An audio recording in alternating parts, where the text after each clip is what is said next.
Alex Foster has always considered himself a rational person. As a successful programmer, he was used to logic and order. But one night changed everything he knew about reality. It all started on a Friday night. Alex stayed late at work, trying to finish an important project. When he finally left the office, it was well after midnight. The streets were empty, illuminated only by the dim light of street lamps. Alex walked the familiar route home, thinking about his plans for tomorrow. Suddenly he noticed something strange out of the corner of his eye, his shadow on the sidewalk. It wasn't moving the way it should. At first, Alex thought it was just fatigue playing tricks on his perception. But when he stopped, the shadow continued to move. It slowly separated from his feet and began to rise, forming a dark silhouette in front of him. Alex froze, not believing his eyes. The shadow was an exact copy of his figure, but without details, just a black outline. It stood motionless, as if studying him. "It's not possible," Alex whispered, rubbing his eyes. But the shadow did not disappear. Suddenly it rushed at him. Alex jumped back, narrowly avoiding a collision. The shadow was fast and seemed to be able to stretch and shrink at will. Alex ran, trying to get away from his dark pursuer. But wherever he turned, the shadow followed him, sliding over the walls of houses and asphalt with unnatural ease. He ran into an alleyway, hoping to hide, but found himself in a dead end. Turning around, he saw a shadow slowly approaching, blocking the only way out. Desperately searching for a weapon, Alex grabbed a trash can lid. He swung it around, trying to fend off the shadow. "What do you want?" he shouted, throwing punches that passed through the dark silhouette with no effect. The shadow did not answer. It dodged the blows with impossible agility and then counterattacked. Alex felt a searing pain as the dark fingers of the shadow left deep scratches on his chest. The battle continued, and Alex felt himself getting weaker. His strokes became slower, and his breathing became more labored. The shadow seemed to be gaining strength. In a desperate attempt, Alex rushed forward, trying to break through the shadow. For a moment he thought he could escape, but suddenly he felt an excruciating pain in his left arm. Alex screamed as he saw his hand disappear into the darkness of the shadow. It was as if the shadow was swallowing it part by part.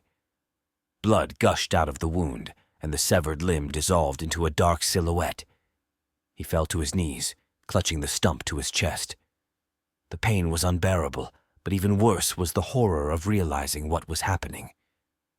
A shadow loomed over him, faceless and ruthless. Alex looked up, searching for some kind of explanation, some hint of the motive behind this horror. And then he saw it. Images began to appear in the dark silhouette, memories he had long since buried. He saw his past mistakes, people he had let down, moments of weakness and selfishness. Are you me?" Alex whispered, suddenly realizing. "All the things I've been trying to forget?" The shadow did not answer with words. Instead, it began to envelop him, absorbing him into its darkness. Alex felt a coldness penetrate his body, his consciousness clouding over. His last thought was the realization that sometimes the most terrifying monsters do not live in dark alleys, but in our own shadows, in the parts of ourselves that we try to ignore. The next morning, the janitor found Alex's body in the alley. The police were puzzled. There were no signs of violence on the body, except for the missing left hand. The only strange detail was an unnaturally dark shadow that seemed to envelop the body even as the sun rose high in the sky. And somewhere in the city, a new shadow began its journey, carrying all of Alex Foster's fears, guilt, and secrets, looking for a new victim trying to escape his dark side.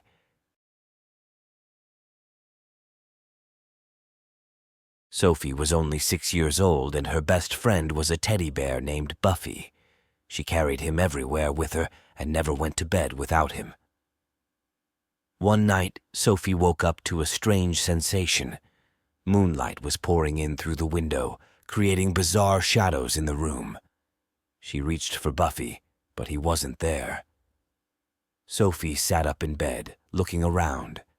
Her eyes rested on the floor where she saw something strange. Buffy's shadow, but it was much bigger than it should have been and moving on its own. The girl held her breath as the shadow slowly rose and turned toward her. It looked like Buffy, but distorted and scary, with sharp claws and glittering eyes. "Buffy?" Sophie whispered in a trembling voice. The shadow didn't answer. Instead, it suddenly lunged forward. Sophie screamed, but the sound caught in her throat as dark paws wrapped around her neck. The girl felt the air leaving her lungs. She tried to call for help, but could only make a faint wheeze. Her small hands tried to push the shadow away, but her fingers passed through it like smoke. Sophie's eyes filled with tears. She didn't understand what was happening. Why was her beloved Buffy hurting her? The shadows in the room seemed to be laughing at her, dancing on the walls. The world around her began to darken. Suddenly, the door to the room burst open. Sophie's parents burst in, awakened by her initial scream. "Sophie!" her mother shouted, turning on the light. In that instant, the shadow disappeared.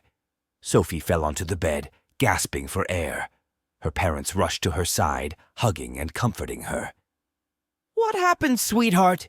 Dad asked, examining her neck, which had dark marks on it. Sophie, still shaking, pointed to the floor where Buffy was lying. He looked as he always did, a soft and innocent teddy bear. But now Sophie knew the truth. She saw a different face of her friend, and she never slept in the dark again, afraid of the shadows that came to life at night. Sophie's parents never understood what happened that night. They wrote it off as a nightmare.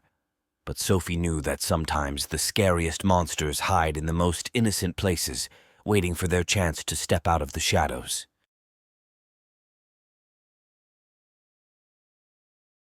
Five high school friends, Jason, Emily, Tyler, Zoe, and Kevin, lived in the small town of Willow Creek, Massachusetts.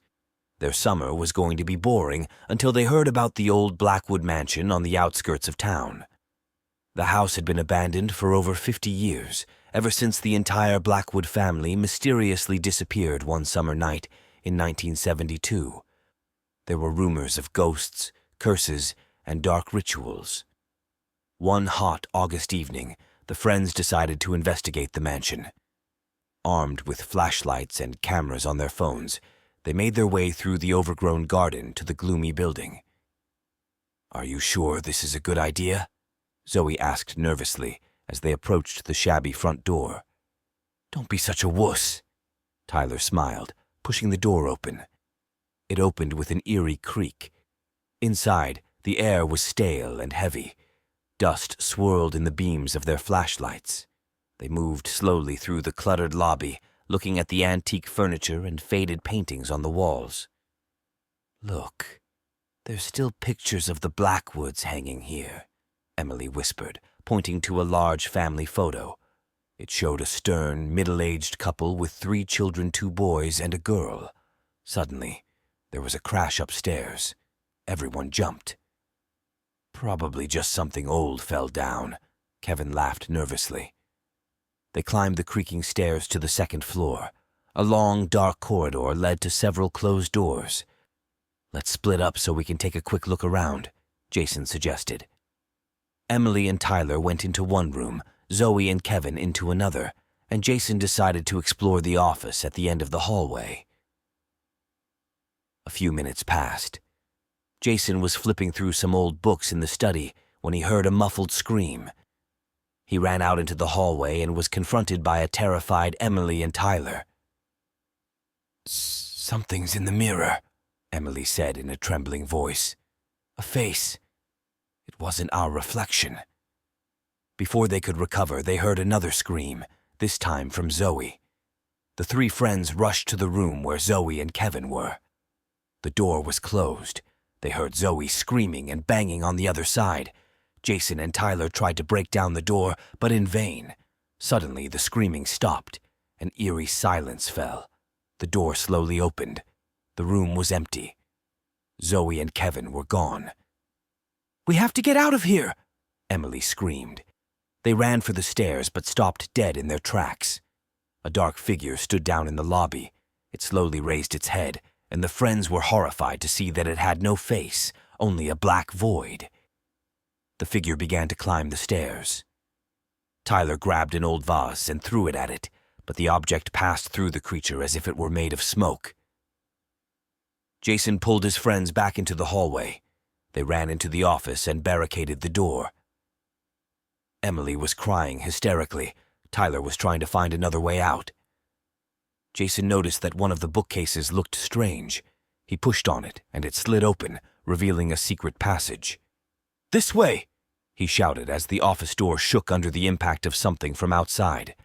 They made their way through a narrow passage that seemed to lead downward. Footsteps could be heard behind them. The passage ended in the basement of the house.